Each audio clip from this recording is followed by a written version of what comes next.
Bem-vindos ao Close-Up, estamos mais ou menos a meio do caminho. A sessão desta noite apresentamos mais um filme do Luís Augusto, numa secção onde nós estamos a pôr em conversa a cinematografia dele em relação a vários realizadores portugueses, com especial destaque para o Paulo Rocha. Nós há algum tempo que tentámos ter entre nós o Paulo Cunha. Nós gostamos muito do trabalho dele, uma espécie de, apesar de ele ser um rapaz novo, mas uma espécie de enciclopédia do cinema português. Só não foi possível porque estava sempre em trânsito lá para o Brasil com os Chicos. Mas desta vez, infelizmente, ele pôde e o convite para a sessão de hoje não é inocente nisso, porque o desafio é fazer uma pequena introdução ao filme 2, mas também procurar estabelecer aí alguns contactos com as tais filmografias de realizadores portugueses, em especial o Paulo Rocha. Esta secção ainda tem mais alguns filmes, tem o último filme do Luís Augusto, A Vida Vergonha no sábado, e também no sábado o Ricardo Vieira Lisboa vai fazer uma espécie de palestra no Café-Concerto a estabelecer estas relações de que eu estava a falar agora. Obrigado Vitor, pelo convite, obrigado a todos vocês pela presença. Então, o desafio era esse, era vir aqui falar um bocadinho sobre o filme e também tentar fazer esta ponte que o Close-Up está a promover nestes dias entre esse cinema japonês muito em concreto deste período com algum cinema português, não só deste período, como seguramente o Ricardo falará, mas também depois se repercutiu nas décadas seguintes. Então, este filme é de um dos considerados, daquilo que se chama a geração dos três mestres japoneses, que se revelou na ressaca da Segunda Guerra Mundial. E este foi um filme que teve uma particular repercussão na Europa. Quando falamos na Europa, nos anos 50, em termos de cinema, falamos sobretudo na Itália e na França, porque eram os países que acolhiam os dois principais festivais de cinema. O de Berlim tinha nascido alguns anos antes e ainda não tinha aquele peso, e era um festival sobretudo dedicado ao cinema americano. Por isso cabia um pouco ao cinema, ao Festival de Cannes, ao Festival de Veneza, descobrir aquilo que se andava a fazer um pouco por todo o mundo. E então o Ozu, o Kurosawa e o Luís Augusto eram então esses três grandes nomes do cinema japonês que foram sendo revelados na Europa precisamente no final dos anos 40 e início dos anos 50. E este filme que vamos ver hoje, e eu não quero estragar a surpresa, porque o filme está cheio, é um filme de suspense, está cheio de passagens ambíguas que nos fazem às vezes duvidar do que é que está a acontecer, e portanto é bom alimentar essa ilusão, porque estes filmes foram feitos precisamente num contexto social, económico e político muito adverso, não é? Pós-Segunda Guerra Mundial, o Japão foi um dos países mais destruídos, toda a gente já ouviu falar das bombas atómicas de Hiroshima e Nagasaki, e portanto aquilo provocou uma grande ferida no país que demorou muito tempo a sarar. E estes filmes que são feitos na ressaca daquilo que foi a Segunda Guerra Mundial e esse trauma na sociedade japonesa acabam por, como é o caso do filme de hoje, ainda que se passe no tempo dos samurais, no século XVI, num período feudal, acabam por, no fundo, estar a contar histórias que são histórias que estavam a acontecer no Japão daquele período. Um Japão que estava em reconstrução material, porque era preciso reconstruir os edifícios, as pontes, os hospitais, as escolas, mas também um Japão em reconstrução espiritual, porque tinha saído de um período em que se julgavam invencíveis e, portanto, há toda uma lógica que está presente no filme e vocês vão perceber isso. É curioso que o filme ficou conhecido em Portugal e no Brasil como Contos da Lua Vaga, mas a tradução literal do japonês, e não fui eu que traduzi porque eu não percebo japonês, mas andei a procurar na internet, a tradução literal do título em japonês é qualquer coisa como Contos da Lua Pálida e Misteriosa depois da chuva. E, portanto, a tradução para português, de Portugal e do Brasil, acaba por simplificar muito aquilo que é o título do filme, porque o título original do filme é muito mais sugestivo. Esta questão do mistério, que está sempre presente no filme, como eu disse, o filme é um filme de suspense e o mistério está sempre presente.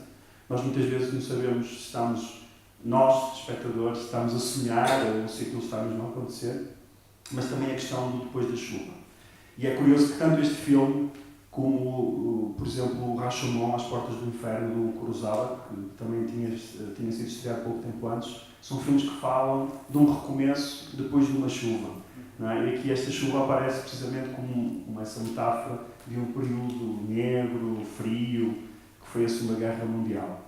E é curioso que, às vezes, nestas traduções se simplifica a pensar que se está a ajudar o espectador e, no caso deste filme, acaba por se esvaziar um pouco aquilo que é o sentido poético do filme. O Mizoguchi, tal como o Ozu e como o Kurosawa, os três mestres japoneses que foram sendo revelados na Europa depois da Segunda Guerra Mundial, também têm uma característica em comum. Eles são considerados a primeira geração do cinema japonês que é muito influenciada pela cinefilia ocidental. Então eles, por exemplo, eles são mais ou menos da mesma altura, nasceram na viragem do século XIX para o século XX, 1890 e tal, é o período que eles nasceram. Portanto, eles atravessaram aquilo que foi a infância e a adolescência do cinema e os principais movimentos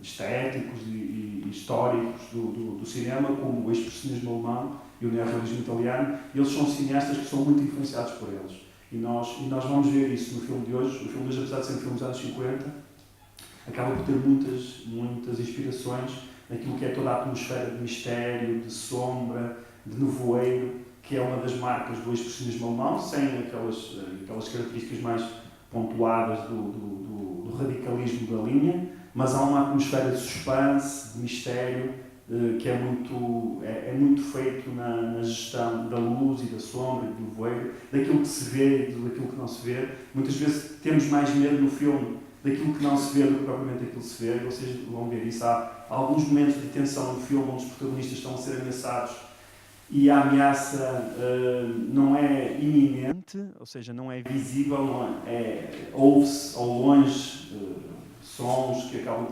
por assustá-los. E isso é um pouco também aquilo que era a atmosfera do expressionismo alemão dos anos 20. Ter medo não é do que se vê, daquilo que não se vê, daquilo que está nas trevas, daquilo que está na sombra, daquilo que está no escuro. E, portanto, o filme também trabalha muito com isso. E dessa maneira, apesar do filme ter influências daquilo que é o teatro japonês, e o teatro clássico japonês, o Mizoguchi, tal como o Ozu e como o Kurosawa, eram muito acusados de serem influenciados pela cultura ocidental. Mas é claro que o cinema era a mais jovem das artes e na altura era muito diferente para alguém que trabalhava em cinema não ser influenciado por aquilo que eram as grandes tendências. E mesmo o neorrealismo, que era um movimento que já estava a perder alguma força, porque ele surge em força em 1945, no ano em que acaba a Segunda Guerra Mundial, e é algo que tem uma repercussão muito forte no cinema japonês, porque a situação é muito semelhante. Ou seja, ainda que sejam culturas muito distintas, passaram por uma mesma experiência traumática. A Itália também é uma das derrotadas da guerra, não foi uma derrota tão traumática quanto a japonesa, mas foi, sobretudo, os 3 anos finais da Segunda Guerra Mundial foram anos de ocupação, anos de grande destruição, e portanto, é interessante ver como, por exemplo, e vocês vão ver isso, como o Mizoguchi transpõe para a realidade japonesa do século XVI aquilo que são muitos dos princípios do neorrealismo italiano. Portanto, contar histórias não dos aristocratas, mas dos pobres, da gente humilde, mostrar aquilo que são as amarguras da vida com alguma crueza. E o filme 2 é um exemplo disso. É um exemplo de um filme que retrata a realidade de uma forma muito crua. Algo que para a altura também era um pouco chocante, porque a cultura japonesa não é assim tão direta e tenta sempre esconder aquilo que são as misérias. E estes filmes são filmes muito duros e que expõem, de facto, aquilo que são os problemas das gentes mais humildes. Este filme, como eu disse, foi descoberto na Europa nos anos 50. Ele venceu estou a tentar lembrar qual é o mesa para não conferir o leão de prata. Exato. Mas, por exemplo, em Portugal este filme não foi visto durante muito tempo. Este filme só foi exibido em Portugal pela primeira vez em 1967. Ou seja, 14 anos depois do filme ter sido visto em França e em Itália. E demorou muito tempo depois também a chegar a alguns países. Mas nós em Portugal só vimos este filme em 1967 e por isso é muito interessante perceberem que mesmo que o filme não tenha sido exibido em Portugal, o filme acabou por marcar muito do cinema português que foi feito no entretanto, entre 53 e 67. Então, se o filme não foi exibido em Portugal, como é que é possível que ele tenha influenciado? Por uma razão muito simples, porque os anos 60 é o período em que se afirma em Portugal uma nova geração de jovens cineastas que tinham estudado fora. Portanto, é a primeira geração verdadeiramente internacional do cinema português. O Paulo Rocha, de que o Vítor já falou, e que vai ser um dos casos que vai ser estudado e apresentado pelo Ricardo Vieira Lisboa no sábado, foi um desses jovens, nascido aqui perto, no Porto, foi estudar para Lisboa Direito, não se deixou convencer pelas leis e, ao fim de 2 ou 3 anos, em 1959, decidiu então ir para Paris estudar cinema numa escola que era uma escola pública francesa, o IDEC, o Instituto de Altos Estudos Cinematográficos, e a particularidade dessa escola é que ela era uma escola para estudantes estrangeiros. Então, o Paulo Rocha encontrou lá uma série de gente vinda de muitas partes do mundo, brasileiros, cubanos, russos, enfim, e entre eles alguns japoneses. E o Paulo Rocha começou a deixar-se fascinar muito por aquilo que era a herança do cinema japonês, de tal forma que acabaria por mudar radicalmente a sua vida. O Paulo Rocha, num período conturbado da história de Portugal, durante o pré, decide então viver para o Japão.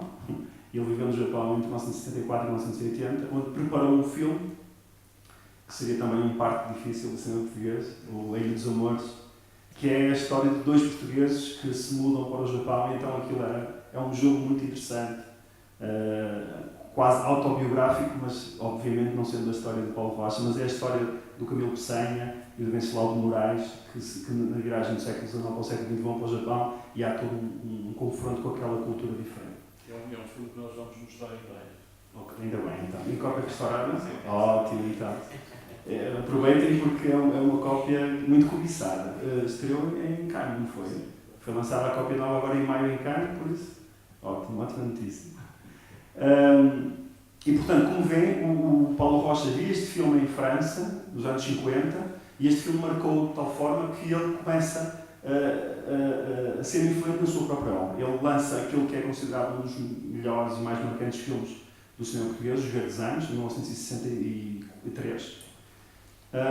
Já tinha visto os Contos da Lovac e outros filmes japoneses que, entretanto, tinham estreado e andavam pela Europa. Mas aquilo que é considerado o filme mais marcado por esta influência japonesa, sobretudo Mizoguchi, é o filme que ele faz precisamente que ele faz em 66, que estreia em 67, o mesmo ano em que o filme acaba por estrear em Portugal, que é o Mudar de Vida, que passou ontem, que é um filme, para quem viu, hoje vai reconhecer muitas dessas influências visuais no Paulo Rocha. Desde o sítio onde ele vai filmar, que ele foi filmar ali na zona do Ovar, do Furadouro, que era a zona natal do pai dele, e portanto há numa zona de Salgueiral, do Rio, que se dispersa, que criam uma atmosfera muito semelhante àquela do filme de hoje. E depois, este é considerado o filme mais marcante, até por uma questão de proximidade cronológica e por ser mais evidente, mas depois, ao longo da carreira do Paulo Rocha, essa influência vai-se aprimorando. E para além da Ilha dos Amores, que é um filme que tem uma relação direta com o Japão, há um filme que para mim está muito relacionado com este que vocês vão ver hoje, que é o Rio do Ouro. E é um filme que tem muitas particularidades, muitas semelhanças com o filme de hoje. Desde logo a questão da mulher. Também há alguns críticos que costumam dizer que este filme que vamos ver hoje é um dos primeiros filmes feministas da história do cinema. É uma declaração polémica, sobretudo para os movimentos feministas mais radicais, que acusam o filme de ser machista. mas o filme na altura acabou por também com o seu tom muito cruel, por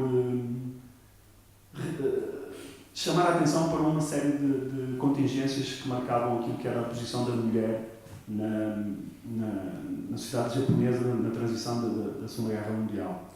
E é um período, por exemplo, em que na América surge o filme noir, com a sua fama fatal, e aqui nós vemos que a mulher tem uma função muito diferente, e isso também há uma relação com aquilo que é o próprio percurso pessoal do Mizoguchi, que eu acho que não vou contar, porque eu vou estragar um pouco o filme. Mas há um desculpem se eu contar isto, depois vocês vão adivinhar o que vai acontecer.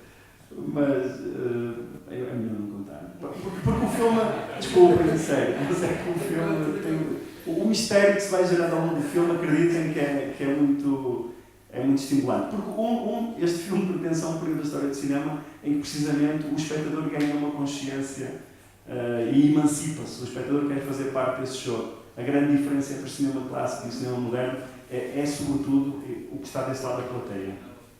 E então, muito daquilo que nós vemos, que é ambíguo propositadamente para estimular, para convidar o espectador a fazer a sua própria interpretação. E por isso é que o filme é considerado por uns sendo feminista e é considerado por outros sendo machista, porque o Mizoguchi deixa as coisas de uma forma tão ambígua que ele pode ser interpretado das duas formas. E pronto, por isso é que se eu contar aquele episódio da vida do Mizoguchi, mas pronto, esse episódio só serve para demonstrar que ele sempre teve um grande respeito pelas figuras femininas, sobretudo maternais. O período da vida dele ele ficou sem mãe muito cedo, então ele foi educado por uma irmã mais velha. Bom, eu acho que assim estou a contar uma parte da história sem prejudicar. E então ele acaba por valorizar muito esse lado da responsabilidade feminina enquanto célula agregadora da família e da sociedade, e ajuda-nos a perceber muito. Vocês vão ver as duas mulheres. O filme conta a história de dois casais, de uma pequena povoação rural, que atravessa uma série de dificuldades, e vocês prestem atenção àquilo que é o papel da mulher, das duas mulheres neste caso, que são duas autênticas heroínas. Eu não vou contar mais. Boa